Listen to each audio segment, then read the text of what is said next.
শিক্ষার্থী, অনলাইন ক্লাসে তোমাদেরকে সুস্বাগত। বাংলাদেশ সহ বিশ্ব যখন করোনা ভাইরাস কোভিড-19 নিকট পরাস্ত, বিপর্যস্ত, স্থবির, ঠিক সেই মুহূর্তেই বাংলাদেশ সরকারের একটা মহতী উদ্যোগ, অনলাইন ক্লাসে তোমাদেরকে সুস্বাগতম সহ বাংলাদেশ সরকারকে অনেক অনেক ধন্যবাদ। তো এই মুহূর্তে আমাদের শিক্ষার্থীদের সবচেয়ে জরুরি যে পরামর্শ সেটা হলো সুপঠন। একটা অধ্যায়ের সুপঠন বলতে আমরা বুঝাবো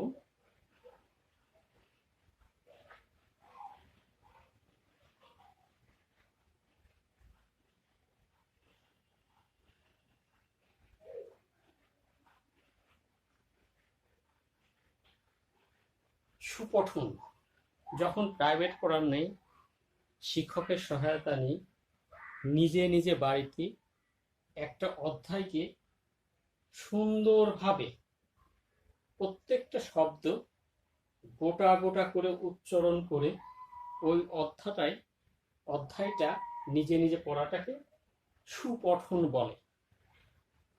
অর্থাৎ প্রতিটা শব্দে আমাদের সময় দিতে হবে 0.1 সেকেন্ড।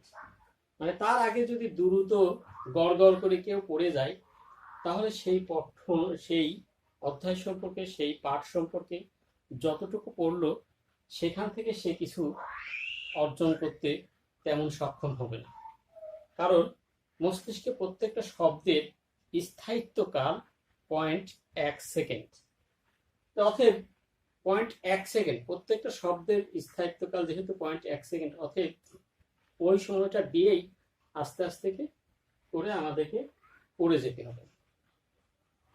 সুপঠনের পর আমাদের আসছে যে একটা অধ্যায় পড়ার পর, একটা অধ্যায়ের একটা অংশ পড়ার পর আমরা সেই অংশ থেকে একটা জিনিস করব, যে স্বশিখন।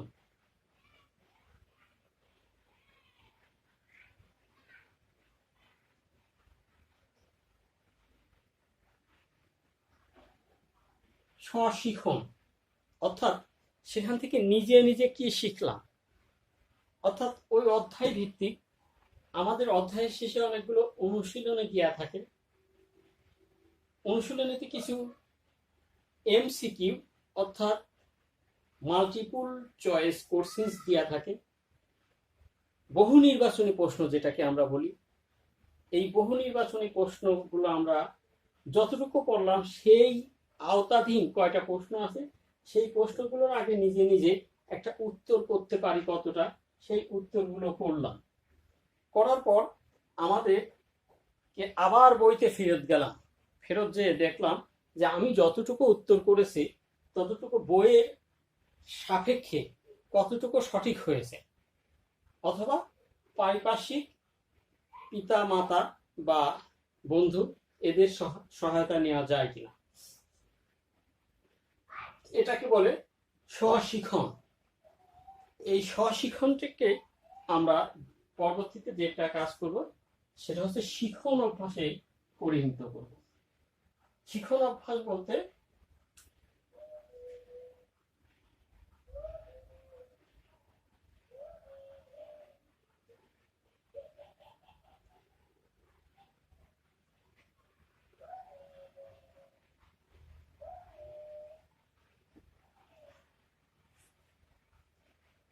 এই শিখন অভ্যাসে গড়ে তুলব বিষয়টাকে, যে আমি একদিন পড়লাম আর সারা বছর ওই অধ্যায়টা আর খোঁজ নিলাম না। অর্থাৎ ওই অধ্যায় পড়লাম, একদিন পড়লাম, তো সারাদিন ধরে শুধু ওই অধ্যায় পড়লাম, পরে দেখা গেল ওই অধ্যায়ের প্রতি একটা বিতৃষ্ণা তৈরি হচ্ছে। আমি পড়লাম ওই অধ্যায়টাকে নিয়মিতভাবে একটা রুটিন করে, যেমন এখনকার দিনে এখনকার সময়ে শিক্ষার্থীদের সবচেয়ে বড় যে সমস্যা, সেই সমস্যা হচ্ছে শিক্ষার্থীরা রুটিনে সমস্যায় ভুগছে। যেমন সকালে উঠে প্রভাতে হয়তো সে ফজরের নামাজ পড়ছে, পড়ার পর অনেক সময় তার হাতে, এখন অনেক সময় শিক্ষার্থীদের হাতে, সে ভাবছে আমি ফিজিক্স পড়বো না কেমিস্ট্রি পড়বো, কেমিস্ট্রি পড়বো না ম্যাথ করবো, হায়ার ম্যাথ করবো না জেনারেল ম্যাথ করবো, এটা নিয়ে সে খুব হিমশিম খাচ্ছে। হয়তো অনেক সময় মনে আসে যে যাই একটু নেট ব্যবহার করে আসি, যাই একটু ঘুরিয়ে আসি, এরকম। এই সমস্ত কারণে শিক্ষার্থীদের পড়াশোনা অনেকটা ব্যাঘাত তৈরি হচ্ছে। তো সেখানে একটা প্রথম প্রয়োজন হচ্ছে তাকে একটা রুটিন তৈরি করা। সেই রুটিন তৈরি করে প্রত্যেক দিন শিক্ষাটাকে শিখন অভ্যাসে পরিণত করা, ওই অধ্যায়কে বা প্রত্যেকটা সাবজেক্টকে সমানভাবে মূল্যায়ন করে সমান তালে একটা পড়ে যাওয়া। এরপর আমি এই অধ্যায়ে আজকে আমি শেষ একটা লেকচার, আজকে এই অধ্যায় সংক্রান্ত অনলাইনে শেষ যেটা বলবো সেটা বলবো যে আমরা পিথাগোরাসের দুইটা উপপাদ্য করছি, বিপরীত উপপাদ্য সহ। তো এই উপপাদ্য দিয়ে আমরা কি করতে পারি, কি করব, কি কাজে লাগবে। আমি তোমাদের যদি বলি যে ধরো একটা পুকুরে একটা শাপলা ফুল ফুটে আছে, সে আমি পুকুরে পানির উপরিতল,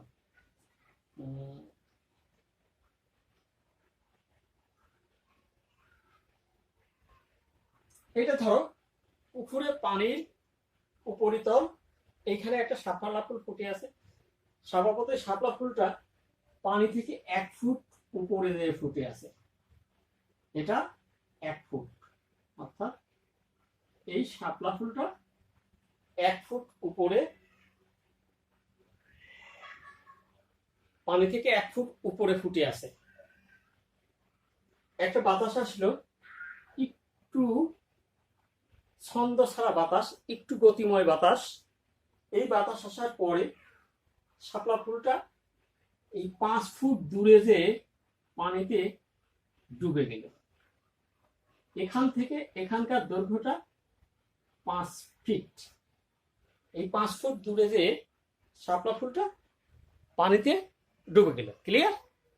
আচ্ছা, এখন আমি যদি তোমাদেরকে বলি যে ওই স্থানে পানির গভীরতা কত, তাহলে তোমরা কতজন পারবা এই প্রশ্নটার উত্তর করতে এবং কত তাড়াতাড়ি, কত দ্রুত পারবা? তো দেখো, এখানে শাপলা ফুলটা ফুটেছিল 1 ফুট উচ্চতায়, 5 ফুট দূরে যে শাপলা ফুলটা ডুবে গেছে বাতাসে। পরে গভীরতা কত হবে? আমি ভাবি যে মাটির তলদেশে স্থানটা আছে, এইটা হচ্ছে মাটির তলদেশের স্থান। তো এই পর্যন্ত যদি যোগ করি,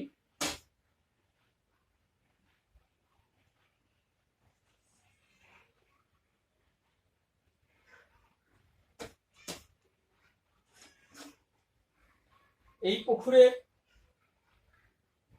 কাদা বা মাটির স্তর এখানেই শাপলা ফুলের গোড়াটা আছে। তো আমরা যা এইটুকের দৈর্ঘ্য যদি বের করতে পারি, তাহলে পুকুরে জলের গভীরতা বের করতে পারবো। তো এইটুকের দৈর্ঘ্যটা আমরা মনে করি এক্স, যখন জানি না, তাহলে আমাদের এই টোটাল টুকের দৈর্ঘ্য কত হবে? X feet. এইটে টোটাল টুকের দৈর্ঘ্য হবে হচ্ছে এক্স প্লাস 1। এই টোটাল টুকের দৈর্ঘ্য এক্স প্লাস 1। ফলে আমরা আর একটা কাজ করতে পারি, এটাকে যোগ করে দিতে পারি।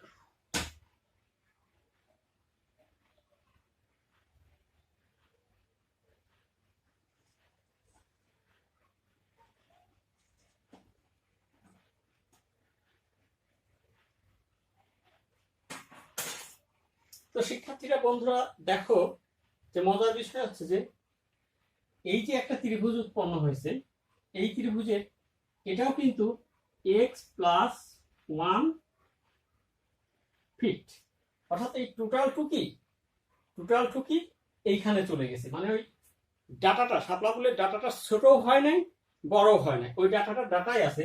অর্থাৎ এখানকার ডাটাটা যদি এক্স প্লাস 1 ফিট হয়, অবশ্যই এটাও এক্স প্লাস 1 ফিট। আর মাস্ট বি এটা সবসময় 90 ডিগ্রি পানির সাথে, মানে ফুলটা সবসময় পানির সাথে 90 ডিগ্রি হয়েই থাকে। তো এটা যদি 90 ডিগ্রি হয়, তাহলে আমরা একটা ত্রিভুজ পাই, সমকোণী ত্রিভুজ। এই সমকোণী ত্রিভুজের এই বাহুটা হয় তখন হচ্ছে অতিভুজ।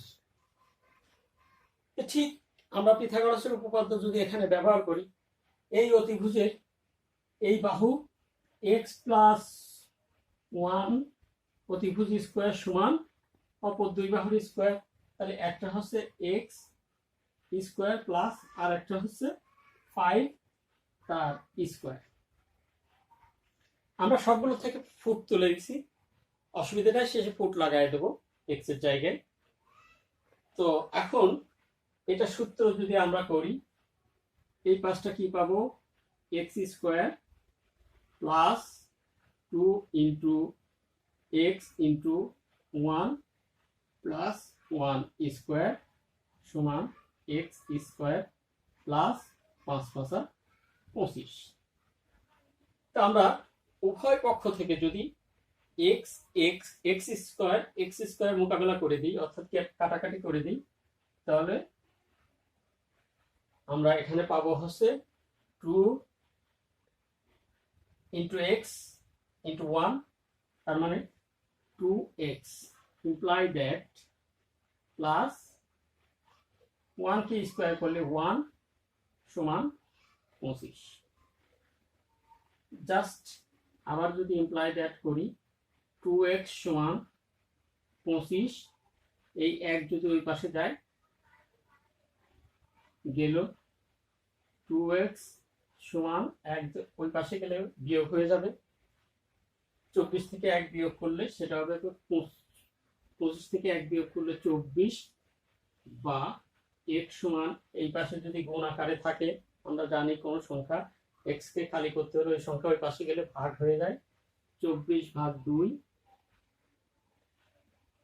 সমান 12, অর্থাৎ x সমান 12 ফুট।